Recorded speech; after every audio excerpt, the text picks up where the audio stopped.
માતાજી મિત્રો, જય વિરોધમાં। તો ફરીથી મારા બ્લોગમાં તમારું હાર્દિક સ્વાગત કરું છું।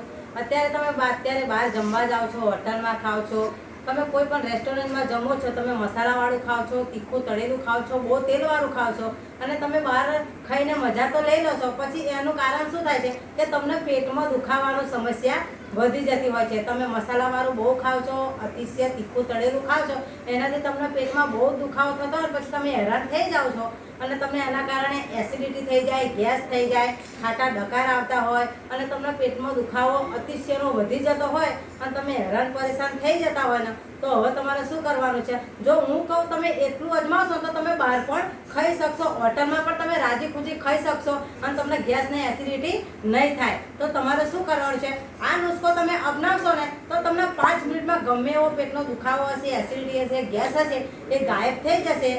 પણ તમારે મારો વિડીયો પૂરેપૂરો જોવો પડશે કે હું આ વિડીયોમાં શું તમને બતાવું છું, શેના કારણે તમને પેટનો દુખાવો બંધ થઈ જશે, ગેસ મટી જશે, એસિડિટી મળશે અને પેટમાં રાહત મળશે। તો તમારે શું કરવાનું છે?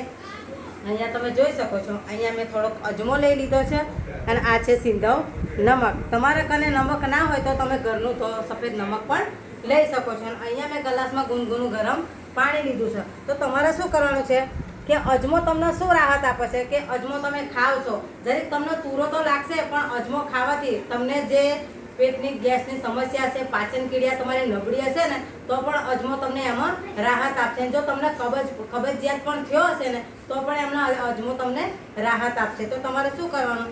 આવી રીતે તમારે 2 કે 3 ચપટી જેવો અજમો આપણે હાથમાં લઈ લેવાનો છે અને જે આપણે આ સિંધવ મીઠું લીધું છે ને, એ તમારે સ્વાદ મુજબ લેવાનું છે। અને લીધા પછી આને શું કરવાનું છે? તમારે આવી રીતે અંગોઠાની મદદથી આવી રીતે બરાબર મસેડવાનું છે, જ્યાં સુધી તમારો જે સિંધવ નમક અને જે આપણો અજમો આપણે લીધો છે ને, એનો બેનો એક જીવ ના થઈ જાય, એક મિશ્રણ ના થાય ને, ત્યાં સુધી તમારે આવી રીતે હાથમાં મસેડવાનું છે। તમારે બરાબર 5-10 મિનિટ મસેડતું જવાનું છે, એટલે બેનો એક સરખું થઈ જાય અને જોઈ શકો છો આવી રીતે અજમો ભાગી પણ જશે। જુઓ આ અજમો અને મીઠું કેટલું એકદમ સરસ થઈ ગયું છે અને ભૂકો થઈ ગયું છે। તો આને તમારે શું કરવાનું છે? અજમો આવી રીતે તમારા હાથમાં લહોટી લેવાનો, હાથની મદદથી લસોટી લેવાનો છે બરાબર।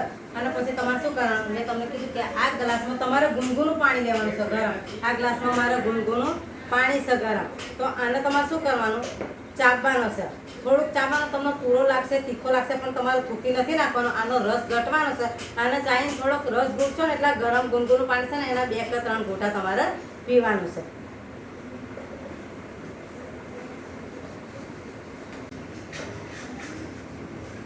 જોઈ લો, આપણે જે અજમાની અને મીઠાની જે આપણે ફાકી બનાવી હતી એ આપણે ખાઈ લીધી છે અને એની ઉપર 2 કે 3 ઘૂંટા આપણે પાણી પી લીધું છે। જો તમને ગમે એવો ગેસ હોય, એસિડિટી હોય, કબજિયાત હોય, તમને ખાવામાં અપચો થતો હોય, તો તમારા આ જે અજમો છે ને, તમારું બધું 3 કે 4માં તમને રાહત મળશે, તમારા પેટમાં પણ રાહત થશે। તમે ગમે એવું તીખું તળેલું ખાશો ને, તો પણ એની અંદર તમને રાહત મળશે। તો આવા જ હેલ્ધી અને સ્ટીપ વિડીયો જોવા માટે મારી ચેનલને સબસ્ક્રાઈબ કરજો, સપોર્ટ કરજો।